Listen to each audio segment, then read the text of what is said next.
My awakening to Meher Barber started in 1992 with an unusual experience. And to give a bit of background to it, I was on a workshop in a coastal resort in Cornwall, and I'm studying sound as a therapy. I'm wanting to know whether it works, and so I've gone on a 4-day course, and I'm staying in a quite large house, and there's quite a few other people on this course as well. And so I arrive, and all day we work on these different sounds for the chakras or energy centers. And by the end of the day, a whole lot of stuff has got stirred up in me. So day one, something happens when you go to a sound workshop. But overnight, it got a bit of a turmoil, and the next day I decided I was going to drop out for the next day. So I dropped out of the course and went on the beach just to have a rest from it. And I was lying on the beach, and so there's other people around, and as I lie there, this being comes along on another level. I don't know how to describe the level he's on, but he's certainly not physical, but he is almost physical. And so I'm lying down, and he just appears. I feel him appear. I feel the heightened energetic, I could say, with him, that comes with him, and very light. And I see his sandals, and I see that he's got some white cottony trousers on, and I can look up, and I can see he's got a white top on. I can see that he's dark hair. He's not English. He definitely could be Indian, and he stands there, and there's such a love, and he conveys, and I hear, you are loved, and you have always been loved. I think that's a message for everybody besides myself, because I feel like he does love everybody. And this statement goes right in deep to me, and whatever was going on is sorted out in a flash. So I feel okay again. In fact, I feel pretty good. And he stays for a little while. I don't know how many minutes. It's a timeless kind of experience. But I know something special has happened, and then he fades. And I'm on the beach, and there's people on the beach. It just happened like that. So another little message for everybody: Meher Barber can come anywhere, anytime, and tap you on the shoulder. So I go back to the house with the workshop, and at night I go to bed, and in the night experience 2 takes place. And I don't know, probably 2 or 3 o'clock in the morning, then I feel I'm awakened, and I'm in an awake sleep sort of state, and then he comes again. And this time he opens a little curtain above my head. That's how it appeared. And then I see the top part of him. Then I see his lovely face, his hair. I've seen a picture of him since then, exactly how he was then. He's in his 40s, I guess. And looks very beautiful. A lot of love comes with this. Again, it's like he's saying, now you can see the top part. And I just gaze at him. So I'm a bit transfixed, again, by this experience, but it's also natural. It's not like I feel like I got to fall at his feet, or he's giving me a view, and he's getting me to look and see how lovely he is and feel how lovely he is. So I gaze for a little while, and then in a loud voice, then he conveys, you need to go to Kashmir.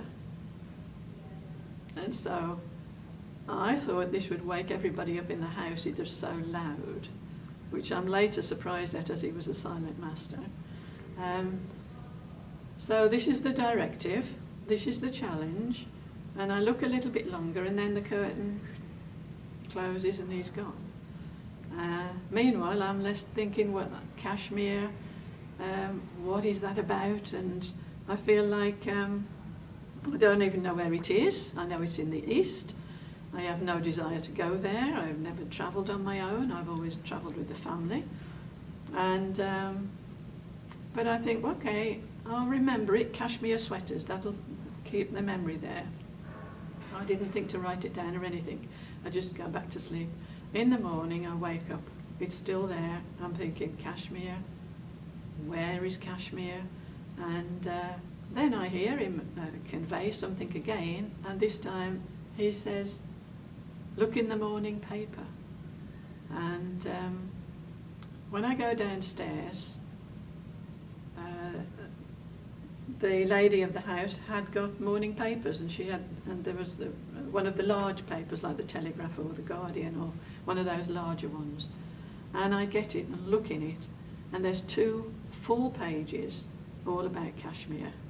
And it's not very good news because there's a little war going on there. There's no peace there. The houseboats I learn about are all empty. It's not a place you would wish to go to, basically. But nevertheless, I've been told go to Kashmir.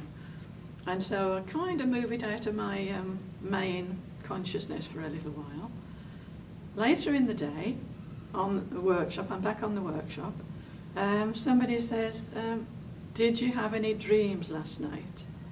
And I say, well, yeah, I did. I had this kind of dream about Kashmir. And she says, oh, Kashmir, it's paradise on earth. You must go.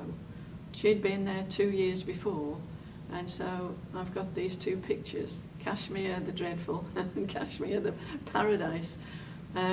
So I leave it, and I finished my workshop, which I found, yeah, sound healing's pretty good.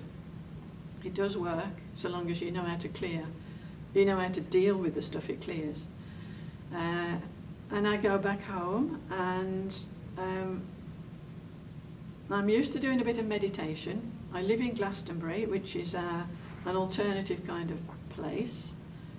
And I ask a friend to come and do meditation with me and see if there's anything in this going to Kashmir and this being, who I don't have a name for him, if there's anything in it. So we sit and invite him to come to us, and he comes.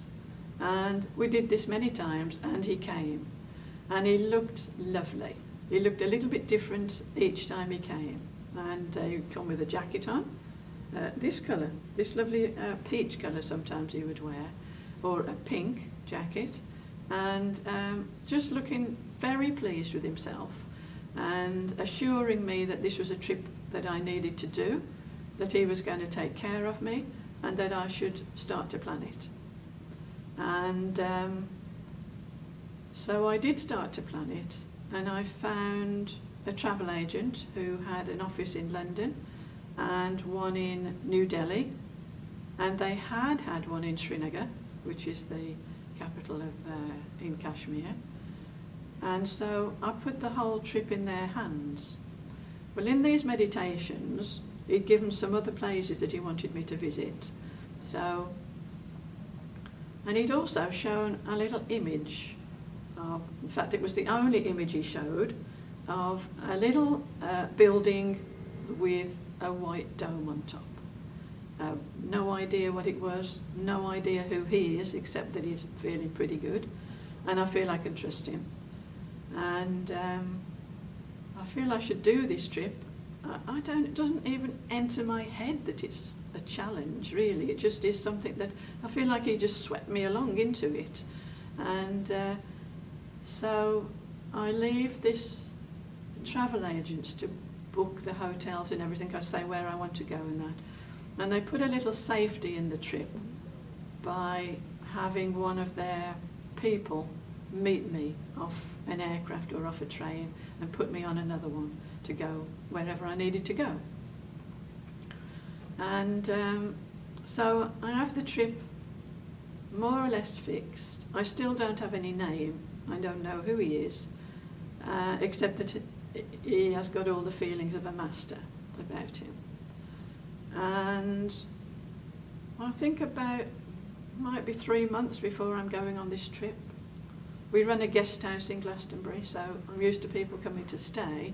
But on this occasion, my husband had gone away, and I was on my own and having a rest. So I was not hoping for people to come and stay.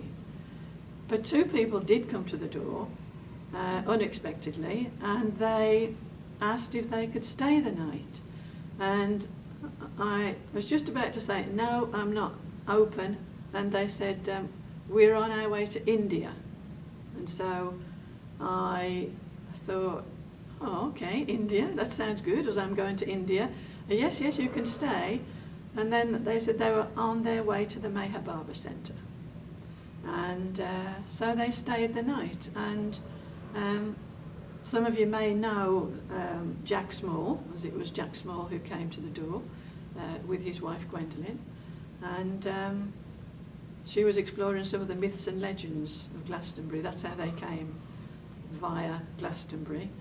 And so Barbara obviously brought them to my door so I would know who he might be. And so we got talking, and I thought, well, I haven't got any ashrams on my journey. Maybe this is a good chance to go to one. And so I said to Jack, what about if I come and visit? And Jack said, yes, you come. We'll be there. We're there for a week. We'll take care of you. And so I decided to go. And then Jack put this little book on the table called Welcome Home. And this book had an image of Meher Baba's Samadhi on it, which matched up with this image that he'd given us the most important place to visit. And so I got this sort of idea, this could be this Meher Baba who's been romancing me, really. That's the only thing you could say, to go on this journey to Kashmir. And so I decided to put this on the end of the trip. So I put this week on the end of the trip to visit. And so the time comes and I go on this journey. I go alone. My husband did offer to come, but I felt like probably not a good idea. If there was going to be a risk, I'd prefer to take it on my own. So I went to Kashmir. I landed in New Delhi, and I went to Kashmir for a week. I had no idea I was going to stay in a big houseboat, but the houseboat must have been, I don't know, about 50 feet long and, I don't know, 30 feet wide. There was just me. I saw 2 other Europeans on this trip, and there were 4 people looking after me. And I had a cook, I had a houseboy, I had a chief who looked after everything and decided where I could go. And then there was the man who rowed me around in a boat, a shikara, to the different places. And so I'm feeling like very well looked after, but I've been a busy person in my life. I'm running a guest house, and I'm doing healings, I'm running courses, and I'm used to giving a lot of love out. So now I'm on a houseboat where I don't have to do anything, and I'm having everything done for me. So there's a part of me that's sort of a bit restless as to what should it do. And then I get the idea that this is Barber. I'm going to call him Barber, although I didn't call him that at the time. He just didn't have a name. That he wanted me in this situation, because this was the turning of the tide where I learnt to receive and balance up the giving. And so this has been a major lesson throughout the 25 years that I've been with him. Every day, receive. And so that started on this houseboat.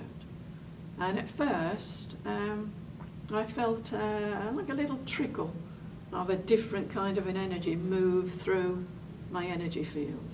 And then as the days went on, it got a little bit bigger. So this is, Barber's love coming in. And so, of course, he wanted me to be in this surrendered kind of space while he did this inner work. And I think this is a journey of surrender and just trust. So internal things were happening. The change was taking place while I was on this boat, learning how to receive. And then, I can only remember one other incident on this boat, off the boat, when I am taken on a trip and turned out of the car at gunpoint. So there's a little drama. I have no idea how I coped with it, but I think it was just the Indian Army and the friction between the Muslims and the Indian Army. And the Indian Army were a little bit drunk. The man was a bit drunk, and get out of the car, everybody, and see all their, their documents, make sure everything was all right, and look in the boot and look in the engine and everything. But then one of the army men came along and pushed this one aside and told us to go on. I think he was a bit drunk, but nevertheless there was a bit of drama. I could hear the shooting over the water. It was a bit of a scary place, but I think that made me, that just made me more trusting, because I couldn't do anything. And I had to rely on him to do what he said he would do, which was to take care of me, which he did. So there's other places that I go to, and on the journey I have a few lessons. One of the lessons is that if I try to change something, it doesn't seem to happen. Even, I could want to change it, I could want to go wherever they booked me in a hotel.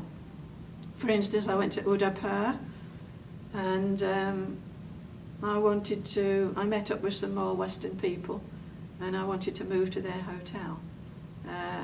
It didn't happen. Even though there was space in the hotel, it muddled. Things got in a muddle if I wanted something that wasn't as Barber had it, really, I suppose. There was another instance where I wanted to go to the Lake Palace, and I didn't realise to sort of ask Barber about it at that time. I asked the travel agent if he could book me a trip to the Lake Palace, and again he couldn't get me a ticket. It didn't work. Something I wanted didn't happen. But there was another palace on the lake. There's the Lake Palace, and then there's an older palace. And I took a boat out to this older palace.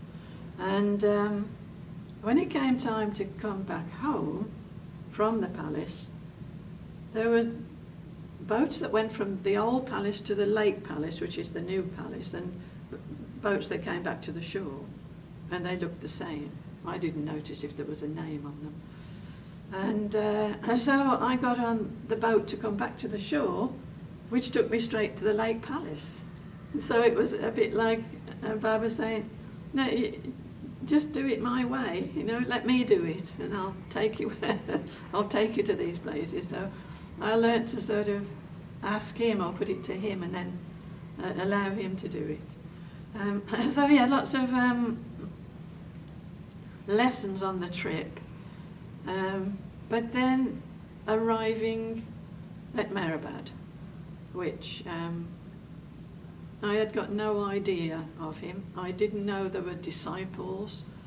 I didn't know anything, really.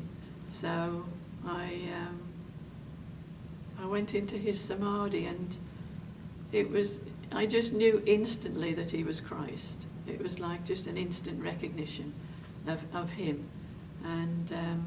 And saw the picture of how he presented himself to me, so I knew it was definitely Meher Baba, but I hadn't known for that 6 months who he was.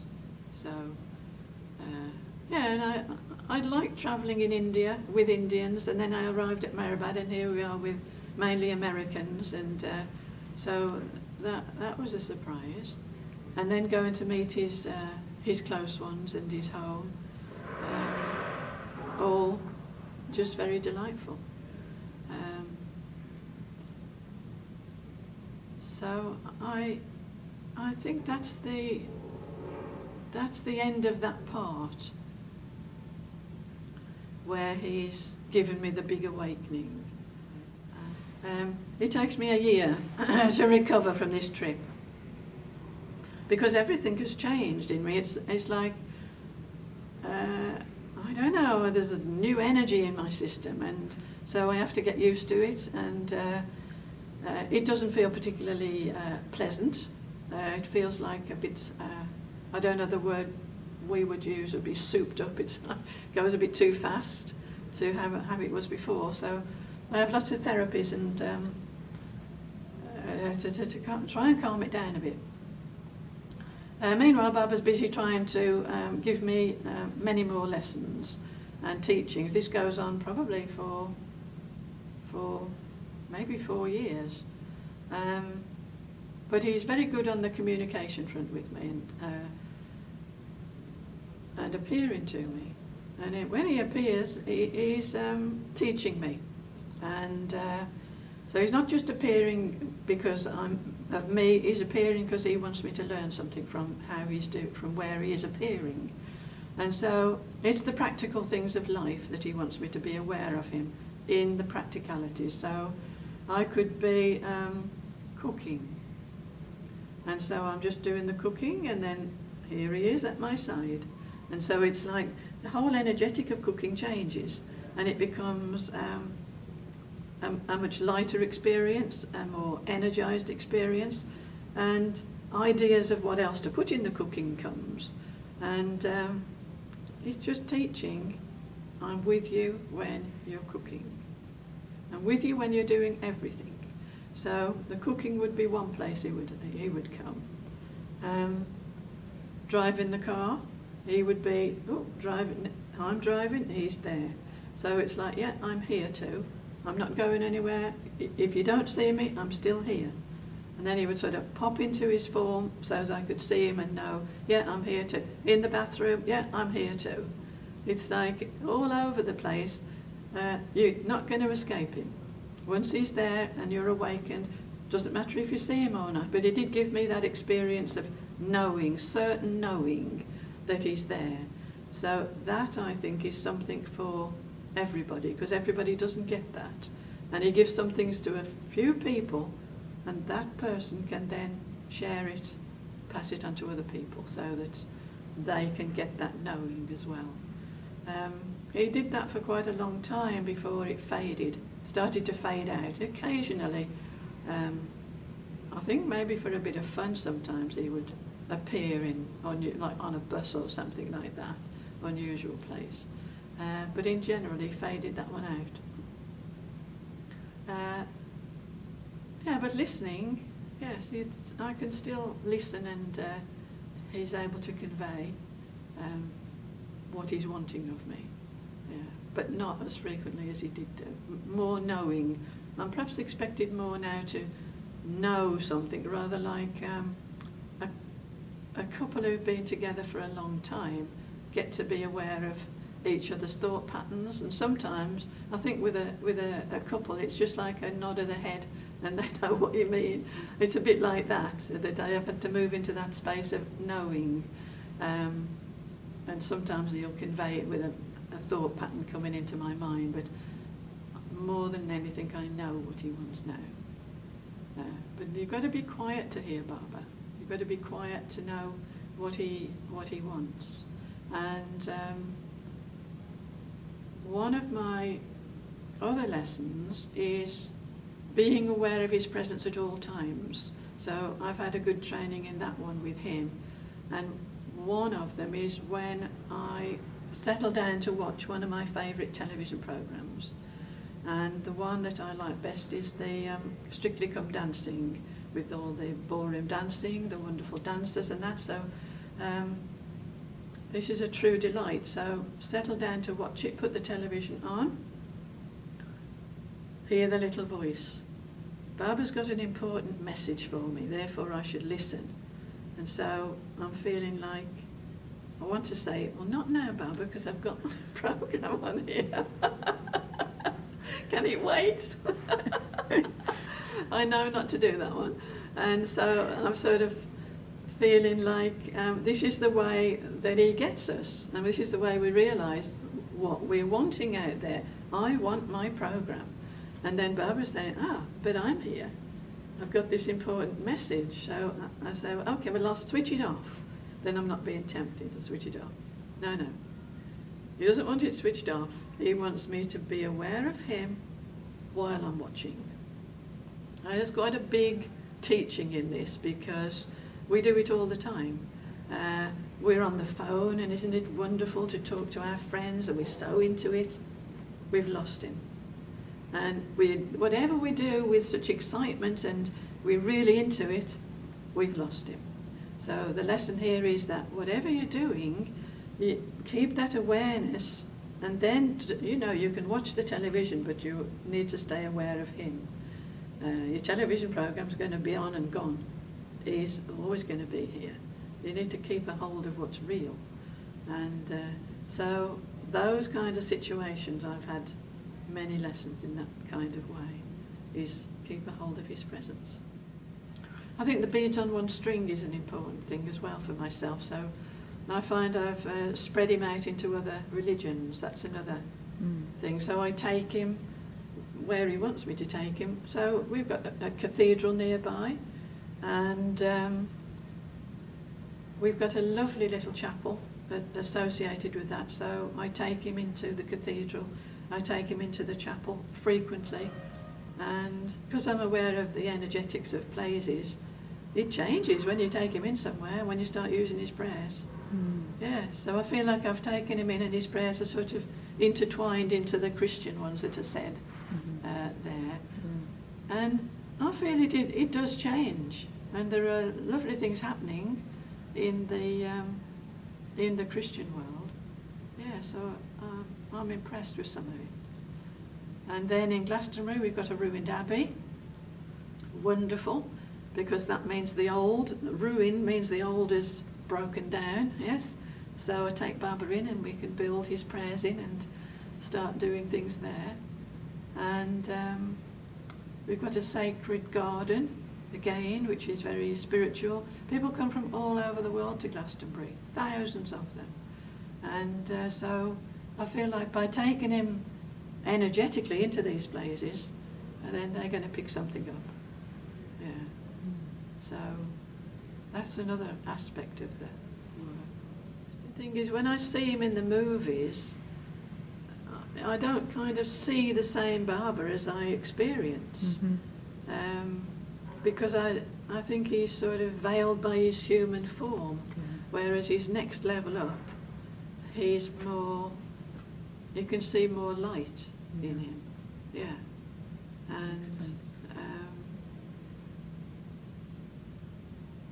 so I guess he's more quick to smile and quick to do fun things. He's very much fun, yes. So I haven't found him to be as serious or as strict as he was in his life. That would be true. But then again, he'd got a job to do, hadn't he? So his sense of humor was talked about a lot by the people with him. Yes. But it doesn't come through in the movies, really. No. Just one little flash. That's right. Once in a while, yes, because they've only got little bits of him. Right. And of course, I think he changed with his internal work as well. So if there was a lot of heavy stuff, then he would be looking a bit heavy. But on his next level up, he hasn't got that going on. So he looks more mobile and light and happy. He's a very happy feel with him. Yeah.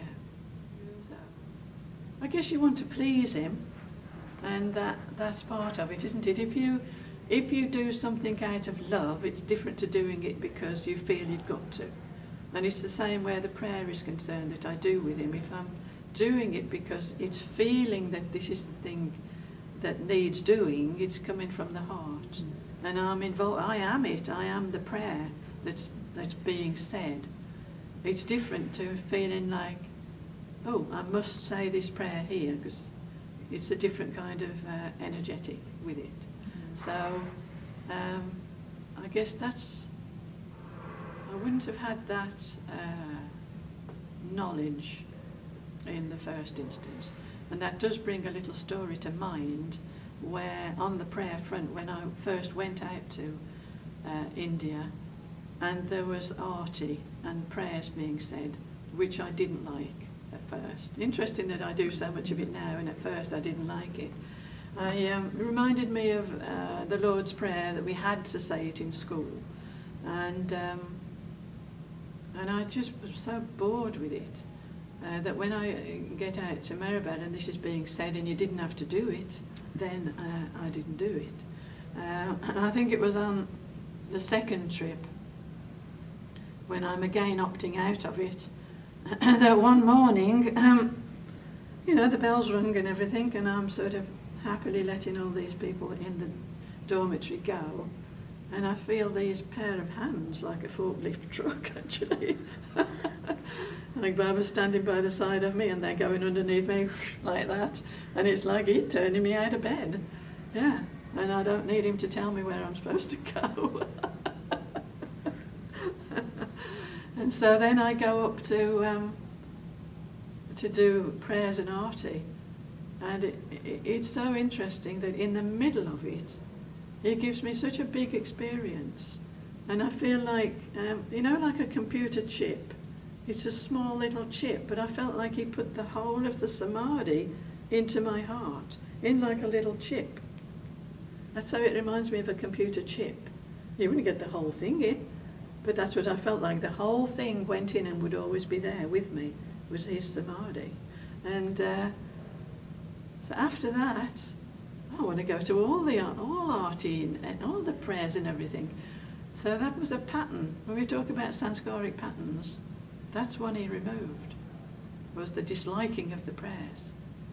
So in an instant he kind of wiped that one out, but with the aid of the forklift truck.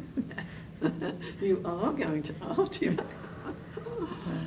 So yes, that was another one that's slowly coming to mind, really, these little incidents that have been quite sort of major and fun as well. Yeah?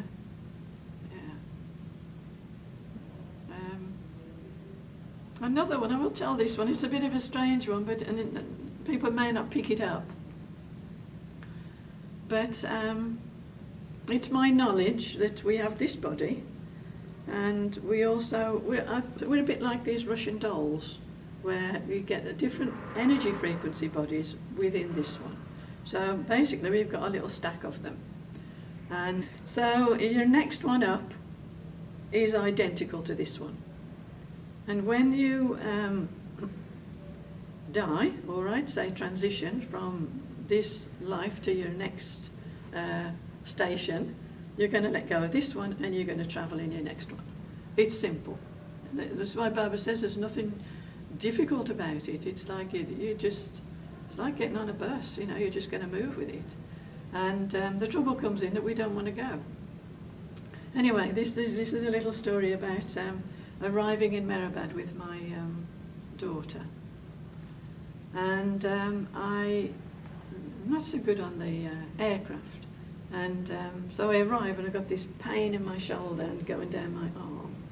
And I start to feel like, oh, maybe I'm having a heart attack. This is what happens with heart attacks. You get pain down here like this. And then it's the afternoon. I'm thinking, oh, I should probably go and see the doctor by the end of the afternoon when they come on duty. So I get a little bit worried about this. And so I'm lying on my bed. And then the next minute, the door, I see, I'm in a slightly altered state because the door flies open. And it's obviously not the physical door, but it's like on an inner level. So the door flies open and in comes Mayor Barber and somebody else. I don't know who the somebody else is, but he comes in, he's in probably his new life outfit. He does wear that quite a bit. So he comes in and I'm lying down on the bed like this. I see him come in. He looks at me and in a very normal way, just like any doctor would look at their patient. Then he picks my hand up, not this hand, this is lying here, but another one on another level, yes, like the next one. And I watch him with it and he feels the pulse like this. He looks at me while he feels the pulse. Then he puts it down. Nothing wrong with you, he says. Nothing wrong with the heart. And then he said to see my daughter. And off he goes. Yeah, door shuts. He's gone. Room, you know, there's always an energetic build-up when he does something like that. So open goes down. And 5 minutes later, in comes my daughter. And are you all right, Mum? Are you this? Are you that? Well, I've got a bit of a shoulder pain. And that. Oh, let me see. Then she starts to say, oh my goodness, your shoulders, they're as stiff as a board, she says. No wonder you've got a pain in your shoulder, all the muscles are all locked together and that. So then she starts massaging and then it goes away. Yeah. So little things like that, they're just so sweet when you get this other little opening onto this other level of Barber. And then it just goes and you're back. Yeah. I love it. I have to laugh. But out of it, it's not particularly the experience I'd want people to pick up. It's just the sweet nature with which he does it.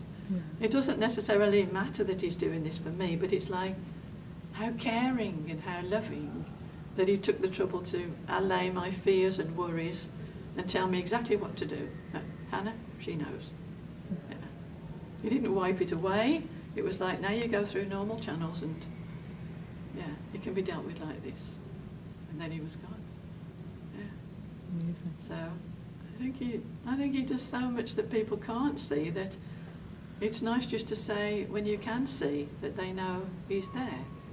And he, in the doctor that's treating them, he's right there. If you've called him in, he's right there with the doctor. And it's being dealt with by normal channels, but he's behind it and he's taking care of it.